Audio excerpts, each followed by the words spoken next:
Hello, this is Renee Hahn with William Ravis Real Estate, bringing you your monthly Naples real estate market update. I want to start with some overarching comments, as always, and then we'll dive into some of the metrics.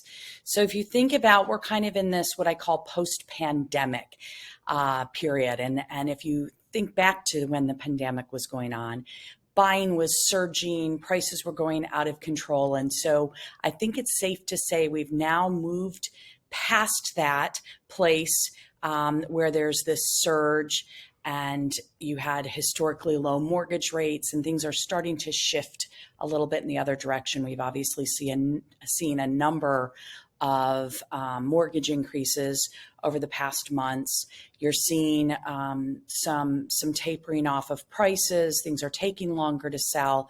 And so when you're shifting from one extreme to a place that's not as extreme, it always can sometimes feel a little bit dire. Sellers get frustrated that why am I not getting the prices that my neighbors did 4 months ago? Why are things sitting longer? Why are there fewer showings?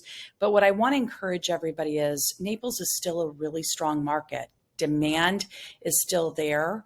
You've still got, I think in the month of November, you had 62.3% of all of the purchases were cash deals. So you still have a really strong cash market. And that, believe it or not, does help you during economic struggles. You don't have foreclosures happening all over the place like you do in other areas that will sometimes bring down the value of real estate. So it's still a great market. Certainly, if you look back, my daughter right now is home shopping and she's looking in the area. And it kills us to know that with her budget, what she could have gotten even 2 years ago, back in 2019. But it is what it is. And you can't look back. You can only look forward. And again, we think that all indications are that Naples is still going to be a vibrant real estate market. Things are moving in the right direction. There's obviously several things going on. You've got new legislature that's in the works to help stabilize property insurance, reduce protracted litigation, and speed up claims process.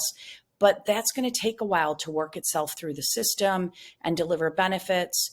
Inventory has been slowly rising, but one of the things you're going to see because of what's going on in the insurance space and insurance getting so much more expensive, and I'll give you an example. If you're going to buy a house and the roof is 20 years old, people have been running into issues even getting insurance. And then when they can get insurance, it's costing significantly more. So you're going to start to see a premium, I'll call it. So to this bifurcation that's going to happen within the housing market, where homes that have newer systems, homes that are newer themselves, are going to pull a little bit of a premium sometimes against others. So it could affect home prices in older homes that still have original roofs or still have, older systems to them, not having hurricane protection, that kind of thing. So it's definitely something to watch as we start to head into 2023. Now let's start to get into some of the actual metrics. So Inventory has been on the rise. You can see here, it's actually up 97% over what it was last year. So there were, in the month of November, 2,146 homes for sale. That's a pretty significant year over year. But when you back up, it really only represents 2.8 months of inventory. So if a balanced market is considered to be 6 months of inventory, then when you've got just shy of 3%, then obviously that's still low inventory.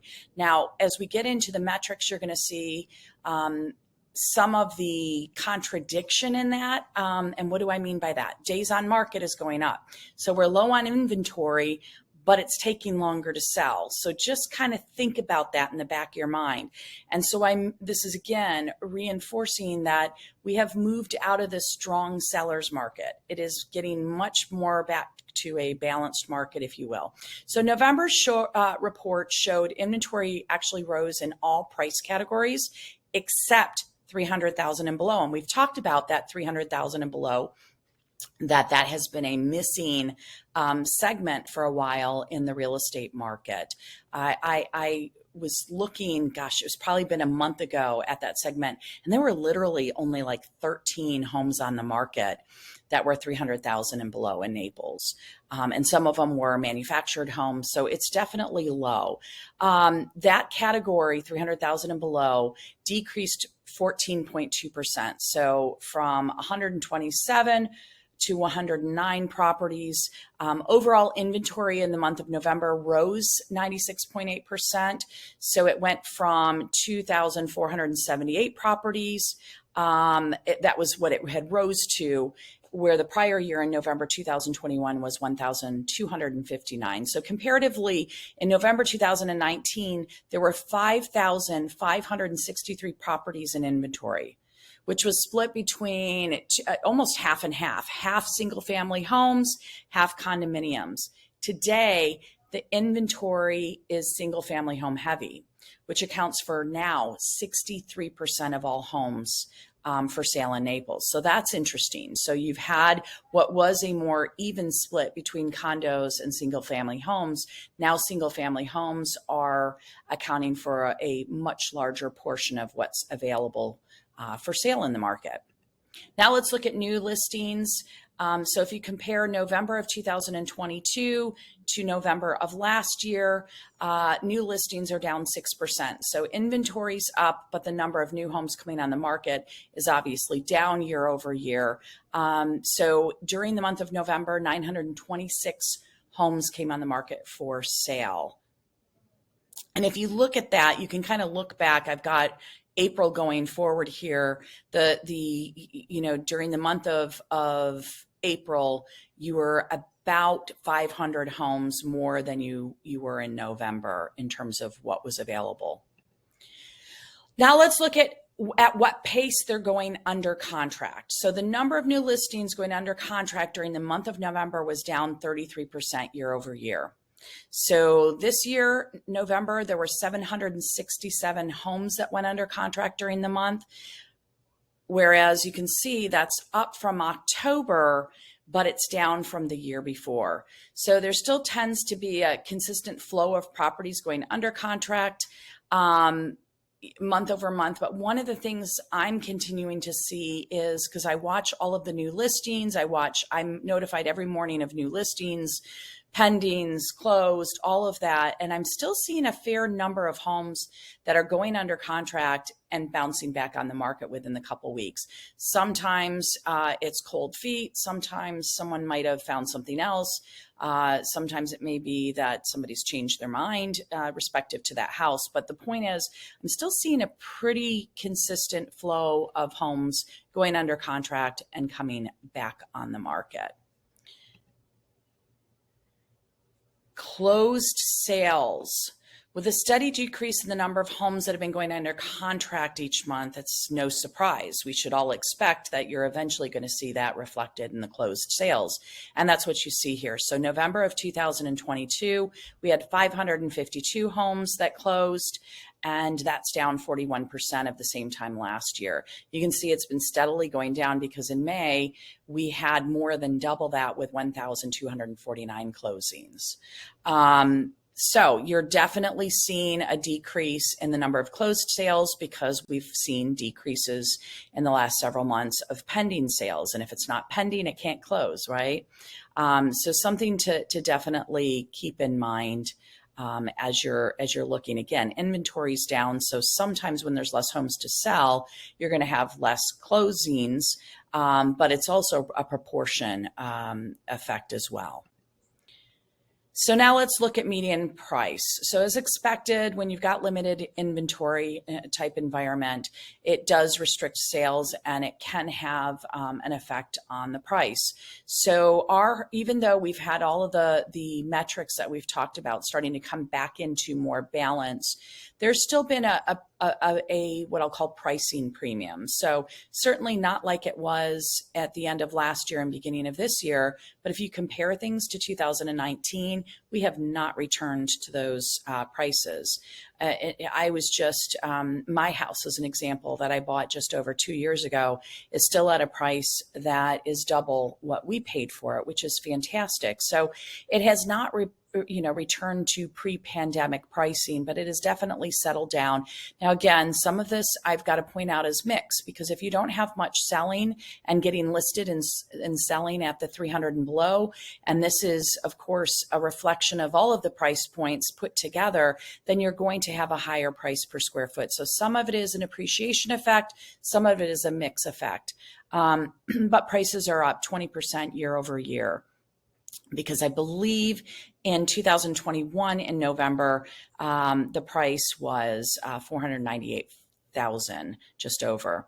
So the one thing to keep in mind is, the season for aspirational pricing, if you will. So that frenzy that we talked about has settled down. And so I'm seeing homes that are sitting much longer. We talked about the days on market only being at 48, but I can show you a ton of examples that are well past the 120-day mark, and they're good homes. It's just that you've got this sort of settling of the market, and the prices haven't necessarily come into alignment to have faster sales. So there's still some high pricing. And I would just encourage you that if you're thinking about selling your home, that you really get connected with a good data-driven real estate agent that can talk to you about pricing. Because if you overswing it, the market is not nearly as forgiving as it was, and you can sit. And the problem is, I've shown some beautiful houses lately. I talked about my daughter.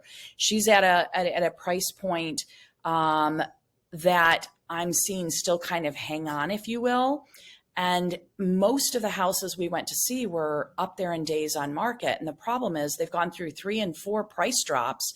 And candidly, if they were priced, a month ago, what they're priced now, they probably would have sold. But once you've got that history at play, you've got those days on market burned, it does affect your ability to sell, even at a lower price. And it's a harsh reality, but one that I really encourage you to think about at the front end of your listing, because overswinging that can actually hurt you, and you can end up selling it for less. November's report also showed sellers have tended to be more willing to negotiate again. So I'll often get asked, what are things selling for relative to list price? My answer is always, well, it depends. Depends, how the list price was compared to the market and the demand. But you'll see that there have been a number of price decreases, and that the list price decrease has been significant in some places. So again, think about this in regards to, to pricing. I think as we tie this up in a bow, what I would bring it all together to say is, one, there's definitely going to be an advantage that homes have that are in good maintenance, that have been remodeled, because remember, remodeling right now, with all the work going on, with the remodeling inventory that already existed before the storm created a surge in additional remodeling needs, remodeling can take a while. And so if you've got a home that needs updating, buyers may be less excited about getting into your home, because their ability to make the changes that they may be willing to do cosmetically could have a pretty significant delay. So you're going to see dynamics like that play out. But if you've got a home that's in good condition, that's in a desirable area, that is showing well, that appeals to a broad audience, you may still find some really encouraging and positive sales experiences. I had one in Stonebridge last month that had 15 showings in the first day. We got multiple offers, and it's because it's in a community that is still really desirable. And there wasn't a lot of inventory. So somebody who's been waiting to get in there is going to pounce on it. That is a very different experience than other communities that I could rattle off to you that aren't having that same. So Compass Landing, I was in there the other day, and they have a number of homes on the market. That's competition for fewer buyers right now. So again, make sure you're connected with somebody who really knows what they're doing and can talk to you about the market and your home and the community. I just want to wish everyone a very, very Merry Christmas, Happy Hanukkah, Happy Holidays, and an amazing Happy New Year. Thanks again. And if you ever have any questions or real estate needs, please don't hesitate to reach out to me. Renee Hahn, I can be reached at 239-287-2576, or you can find me at www.yournaplesexpert.com.